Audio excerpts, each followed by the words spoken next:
Oi, pessoal! Meu nome é Bruna. Atualmente eu trabalho como produtora. Eu formei como atriz, atuei em alguns projetos como atriz, fiz bastante coisa na escola e bastante coisa fora da escola. E nesse processo de estar dentro de toda a criação do projeto e de fazer o projeto acontecer, eu acabei atuando muito na parte de produção e comecei a me descobrir como produtora.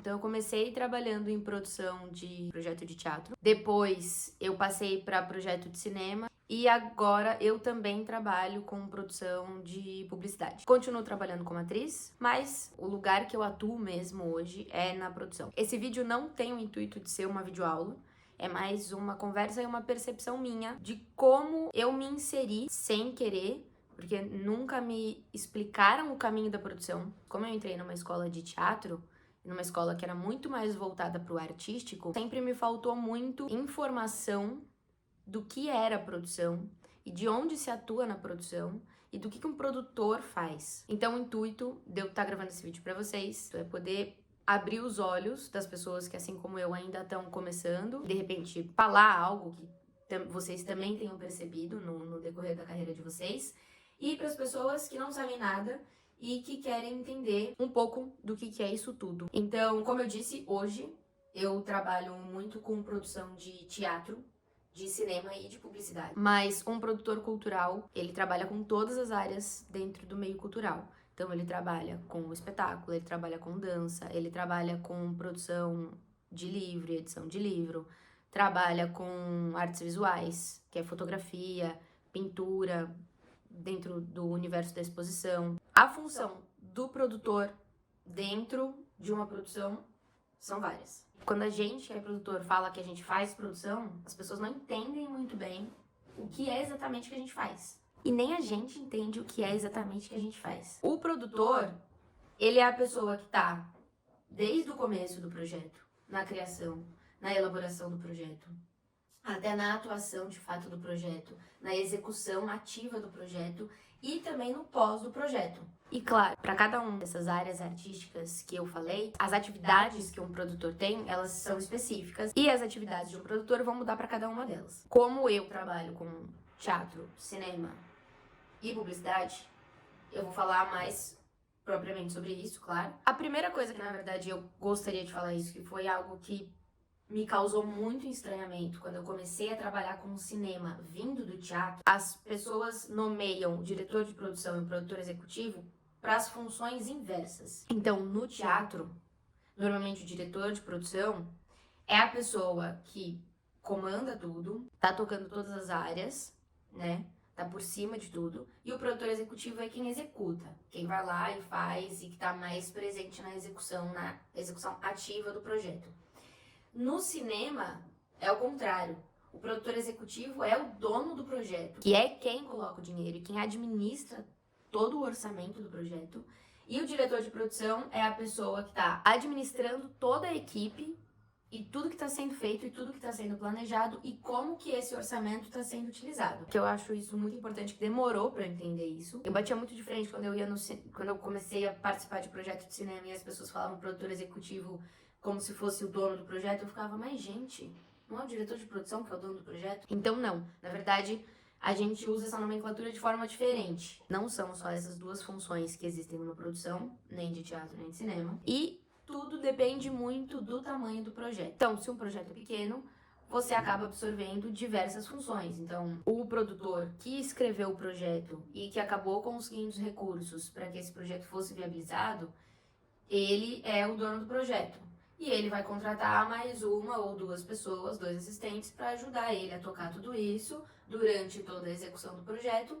E ele vai finalizar o projeto e prestar conta e entregar esse projeto. Uma apresentação, um filme, uma exposição, independente do que seja. Num projeto muito grande, como tem muita demanda, a gente precisa se dividir. Uma pessoa só não dá conta de fazer tudo. Então, por exemplo, num teatro, numa peça pequena, é comum você ver 3, 4 pessoas que seja trabalhando para poder produzir toda uma peça.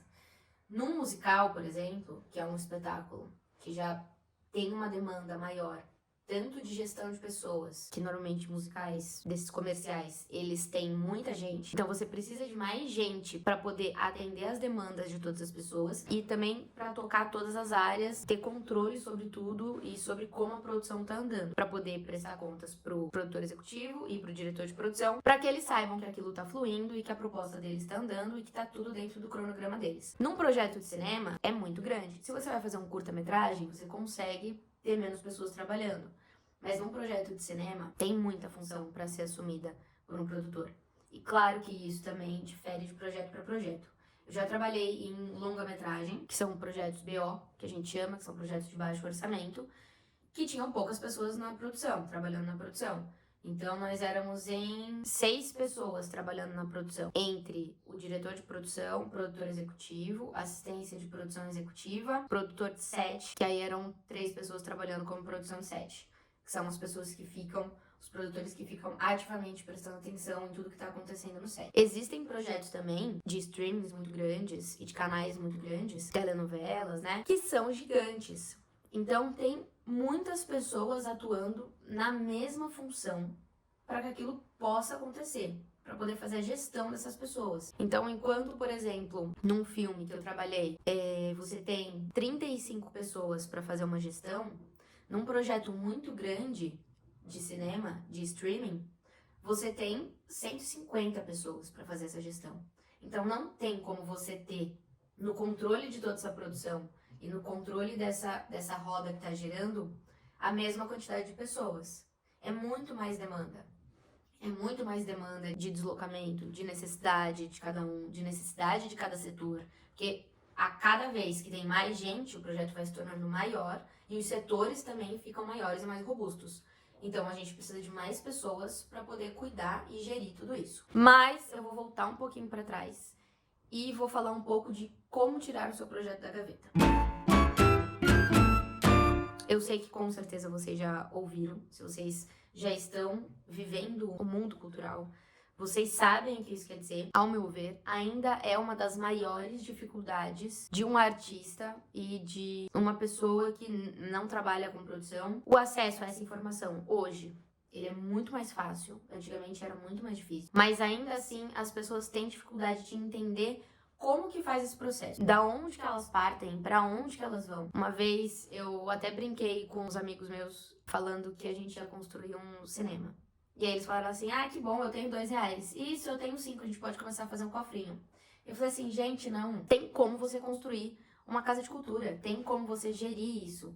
Existem meios, através das leis de incentivo, que você consegue trabalhar com isso, que você consegue criar isso. Não é impossível. Então você consegue tirar qualquer projeto que seja do papel, desde que você tenha muito planejamento, claro, e que você esteja atuando com segurança dentro dessa criação desse projeto, né? E claro que cada tamanho de projeto demanda um certo tempo de experiência. Então, como que você tira um projeto do papel? Eu não trabalho com Ancine, eu conheço um pouco da lei da Ancine, mas eu não vou poder falar com propriedade para vocês sobre ela, porque eu nunca escrevi um projeto pela Ancine. O processo é mais ou menos o mesmo das outras leis que eu vou falar para vocês, generalizando assim, o processo é mais ou menos o mesmo, mas existem sempre especificações de cada lei e de cada tipo de projeto que você está colocando. Eu vou falar mais das leis de incentivo municipais, estaduais e federais. Como que você faz? Quais são as etapas? O que você tem que fazer? Como que você começa? Ele começar a sair do papel. Então, eu já vou partir do ponto de 1991,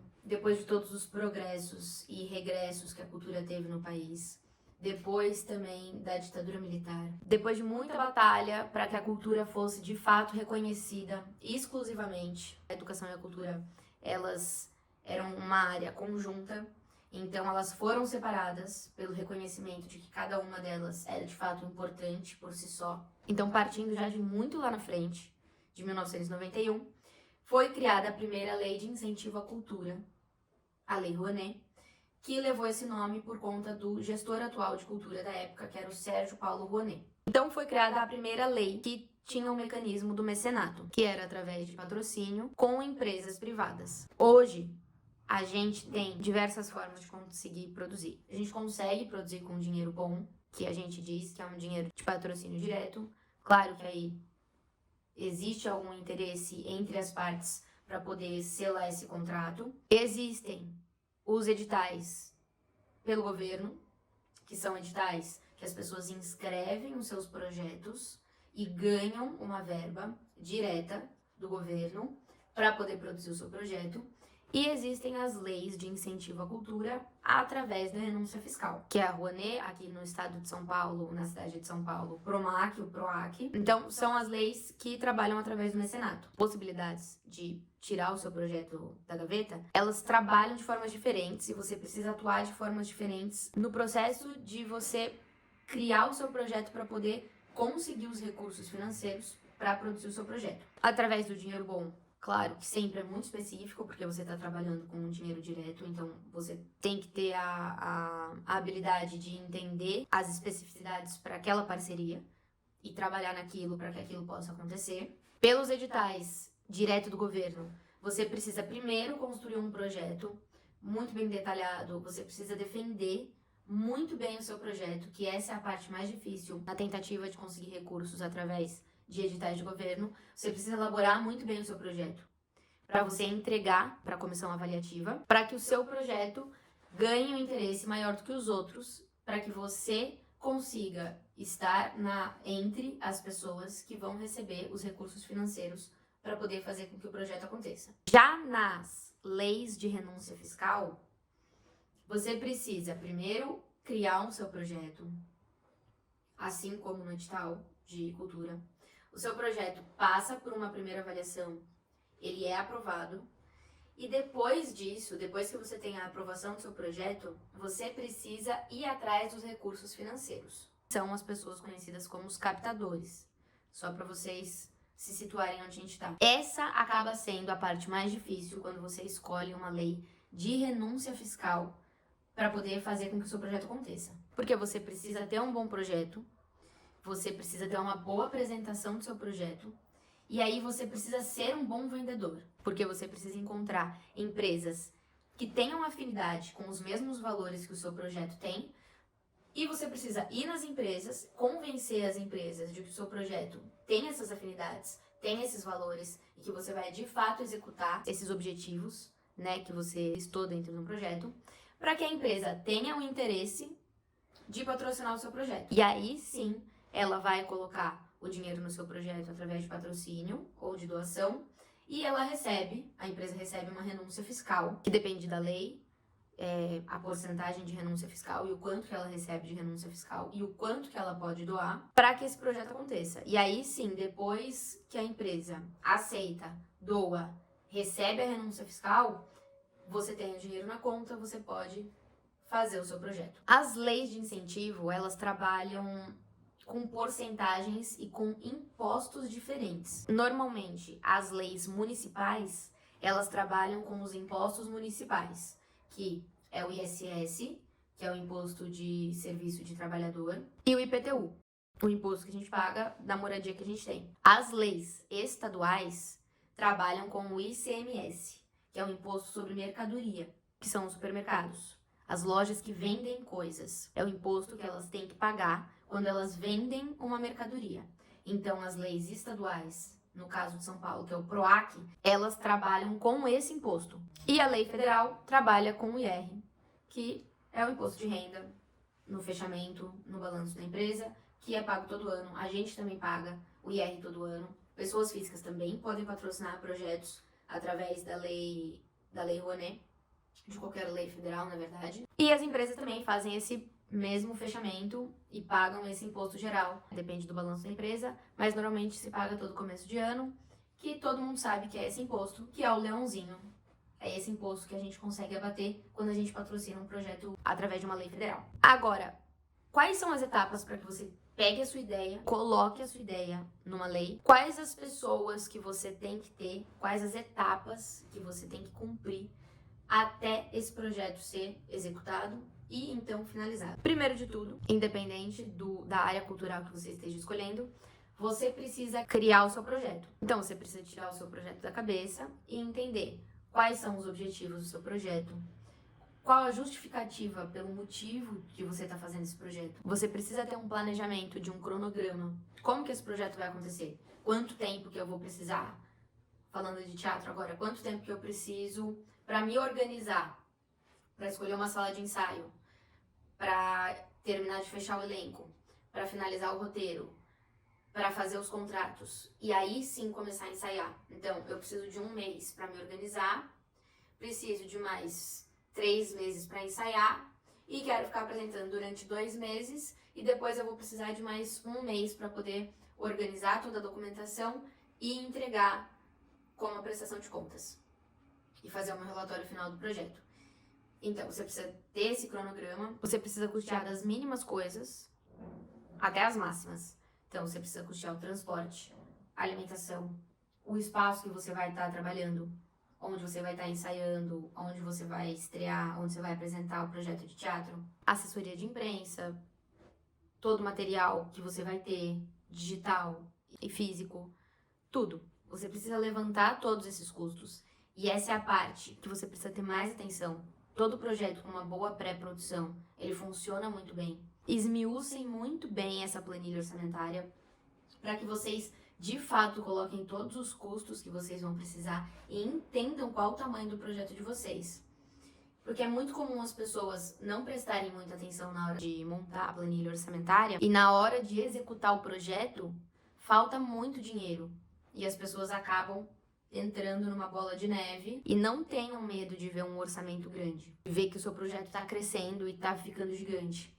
Porque é mais interessante que você entenda o tamanho do seu projeto e saiba o que você vai ter que cortar e entenda que você está reduzindo o seu projeto do que fazer uma planilha orçamentária pequena e falar assim, não, eu só posso fazer um projeto desse tamanho, vamos aí, e é isso que eu vou conseguir, e depois lá na frente, a planilha orçamentária que você fez não dá conta de executar todo o projeto e você acaba se dando mal. Voltando, né, para inscrever um projeto na lei, em qualquer uma que seja, no edital, numa lei, enfim, você precisa entender todo o tamanho do seu projeto e a magnitude dele para que você possa inscrever o seu projeto aonde você escolheu. Se é uma lei com apoio direto do governo ou se é uma lei de renúncia fiscal. Depois disso, se for um edital governamental, você vai passar por um processo de seleção e se você for escolhido, você ganha os recursos na conta bancária específica do seu projeto para você poder executar o seu projeto. Mas, se você estiver escolhendo inscrever o seu projeto através de uma lei de renúncia fiscal, a próxima etapa, depois da aprovação, é você conseguir um captador de recursos, que é essa pessoa, essa figura, que faz a conexão entre os projetos e as empresas. Você conseguindo um bom captador de recursos, conseguindo ter os recursos financeiros na sua conta também específica do seu projeto, para você poder executar o projeto, você parte para a execução do projeto. E aí, a partir disso, nessa etapa de execução, vai depender do tamanho do seu projeto para entender quantas pessoas que vão ter que estar trabalhando, quantas pessoas vão ter que estar gerindo, quantas pessoas vão cuidar das outras pessoas e de todas as áreas e de todos os setores para que o projeto aconteça e que ele funcione. Depende muito de projeto para projeto. Você, na pré-produção, quando você pensou e esmiuçou o seu projeto e entendeu o tamanho do seu projeto, você já descobriu quantas pessoas têm que estar te ajudando e colaborando com você para que o projeto aconteça. Você realiza toda a execução do seu projeto e, no final, você tem que prestar contas desse projeto. Independente de onde seja, você precisa prestar contas, tanto no edital quanto numa lei de incentivo, que é quando você vai falar se os objetivos que você colocou foram atingidos, se a quantidade de público que você colocou que ia atingir foi atingida. Você vai fazer todo o relatório da execução, de como aconteceu, para que você possa falar para eles, isso deu certo, isso não deu certo por conta disso, para que você possa dar um feedback e, de fato, prestar contas, para que eles saibam que você realmente executou o projeto cultural da forma como você se propôs a executar. Entregue a prestação de contas, deu tudo certo. Você precisa ainda por um tempo, independente de que lei seja, você precisa por um tempo guardar toda essa documentação muito bem guardada, porque o governo, ele pode pedir lá na frente, daqui a anos, normalmente até uns 5 anos, 5, 6 anos, ele pode pedir para ver alguma documentação. Deixa eu ver esse pagamento aqui que você falou que fez, eu quero ver a nota fiscal do fornecedor disso. E aí você vai ter que ter toda essa documentação para poder buscar essa nota fiscal específica que ele tá falando, para você poder falar para ele, aqui ó, é essa nota fiscal. Ah, entendi, legal.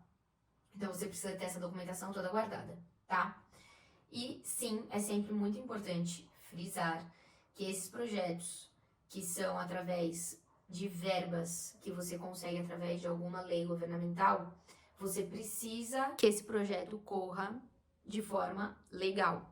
Então, as pessoas que estão trabalhando precisam ser profissionais da área e elas precisam emitir notas fiscais. Você precisa de cupons fiscais com CNPJs válidos.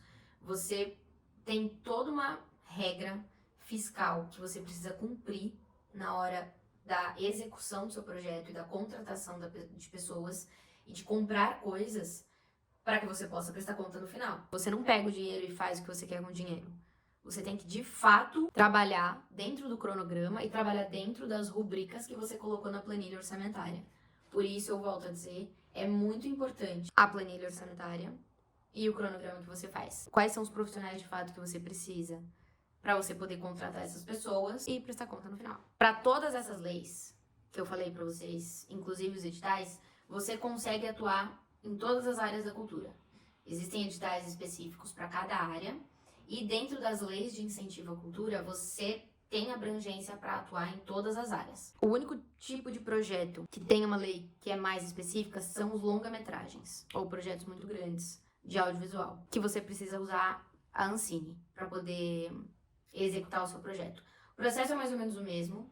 A Ancine, ela tem alguns editais também específicos para produção de filmes, mas ela também trabalha com renúncia fiscal, que funciona como as leis de renúncia fiscal. Você coloca o seu projeto, ele tem a primeira aprovação, depois você tem que ter um captador, enfim, seguem os mesmos passos, tá? Mas é mais específico para projetos muito grandes de audiovisual. Então você não consegue usar essas leis que eu falei para projetos muito grandes de audiovisual. Você realmente precisa usar a Ancine, tá? E assim como as outras áreas da cultura e os outros tipos de projetos, cinema, para fazer um projeto grande, você também consegue trabalhar com dinheiro bom. Às vezes tem alguma distribuidora ou alguma produtora que quer investir num projeto para executar esse projeto e eles colocam dinheiro do bolso. Grandes streamings, por exemplo, fazem com o dinheiro deles os projetos.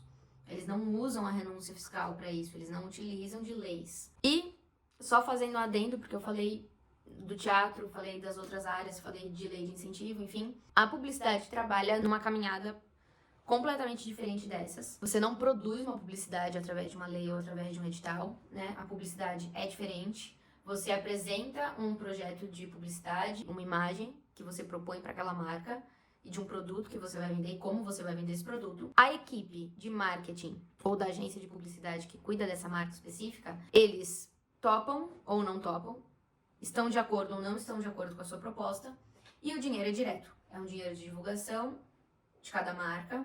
Toda marca tem uma verba de divulgação que ela gasta, e aí você trabalha dentro desse orçamento que você propôs para poder produzir as fotos, conteúdo de vídeo, enfim, propaganda, o que for que seja que você esteja se propondo a produzir. Então o processo é mais simples, mas você precisa ter um bom conteúdo e você precisa ser um bom profissional para conseguir apresentar uma boa proposta de publicidade criativa, inteligente e que cresça aos olhos da marca e que faça sentido para a marca estar te contratando para você poder produzir isso. Mas se você ainda está ouvindo eu falar, é porque você de fato se interessou por produção ou por alguma das coisas que eu falei ou por todas as coisas que eu falei. E aí você deve se perguntar, se você ainda não está no meio, você deve se perguntar como que eu entro no mercado de trabalho e quais os cursos, faculdade que eu tenho que fazer para poder trabalhar com produção cultural. Antigamente, não existiam muitos cursos, o acesso era muito difícil. A profissão, de fato, não era valorizada.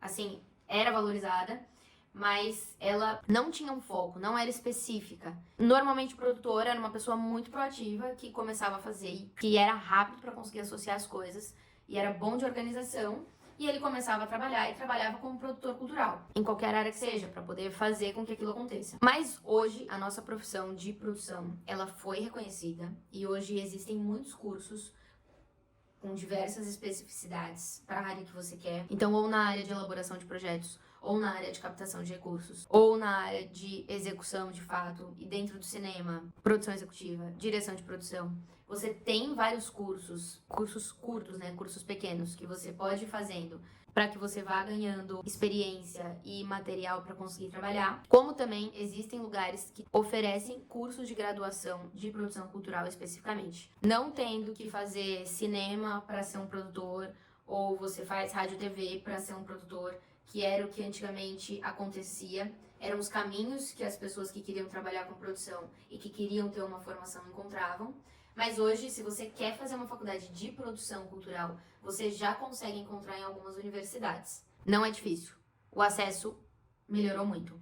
Então você consegue se profissionalizar dentro disso. E cada vez mais a nossa profissão, ela é mais bem reconhecida. As pessoas valorizam produtores que estão sempre estudando e que estão se atualizando. A gente precisa estar se atualizando sempre em tudo que está acontecendo. Como a gente trabalha com cultura e a cultura é muito viva e ela muda e se transforma o tempo todo, a forma como as pessoas recebem cultura, como você tem que vender essa cultura, quais os caminhos, do que está se falando. Então a gente precisa estar sempre muito ativo, prestando muita atenção, sempre se atualizando nas formas de estar produzindo, né? De qualquer forma, um produtor que trabalha numa execução de projeto, você precisa ter experiência. O que mais faz um produtor crescer e se aperfeiçoar é você ter experiência. Porque você precisa passar por muitas coisas e por muitas situações diferentes para que você comece a entender caminhos para conseguir resolver as questões que vão aparecendo no meio do caminho. Então, claro que você tem que estudar, é importante, sempre estar vendo um curso novo, com pessoas diferentes, uma graduação que seja possível, mas tentar estar sempre presente em projetos. E como você se insere nesse mercado de trabalho? Como eu me inseri nesse mercado de trabalho? Que eu ainda hoje acredito que, não vou dizer a única forma, mas que seja a melhor forma de você se inserir no mercado de trabalho. É estar lá presente e se comunicar. O importante de um produtor, tanto para você conseguir executar o seu trabalho de fato e resolver as questões que aparecem, quanto para você começar a trabalhar, é a comunicação. Você precisa se comunicar e mostrar disposição, e mostrar que você tem interesse em estar fazendo aquilo e em produzir aquilo. Não se importar em perguntar. Você nunca vai saber de tudo. Sempre tem alguma coisa que você vai ter que aprender. Então não se importa de perguntar, fala assim, eu não sei, mas eu quero aprender, me ensina a fazer isso. O que é fundamental para um produtor é ele realmente ter vontade e proatividade para fazer e para executar aquele trabalho. Esteja presente, esteja atento sempre, que você vai começar a ser reconhecido. O trabalho de produção, quando ele é muito bem feito, ele é imediatamente reconhecido. Não tem como não ser reconhecido, porque faltam pessoas com proatividade e que realmente estejam disponíveis e atentas em tudo que está acontecendo no projeto. Nós temos muitos profissionais de produção hoje no mercado. É um nicho de trabalho que nunca acaba, porque você sempre vai ter um evento acontecendo, você sempre vai ter uma peça de teatro, você sempre vai ter um filme, você sempre vai ter um musical, uma exposição de arte. Então, o trabalho do produtor, ele nunca vai acabar.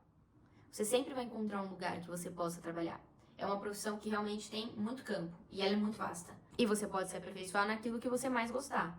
Então, se você gostar mais de cinema, você pode começar a caminhar mais pro cinema. Se você gosta mais de teatro, você caminha mais pro teatro. Se você gosta dos dois, você consegue permear os dois caminhos. Se você gosta de só elaborar projeto, você pode trabalhar só com elaboração de projeto. Se você se interessa só na parte de captação, você pode ficar trabalhando só com captação.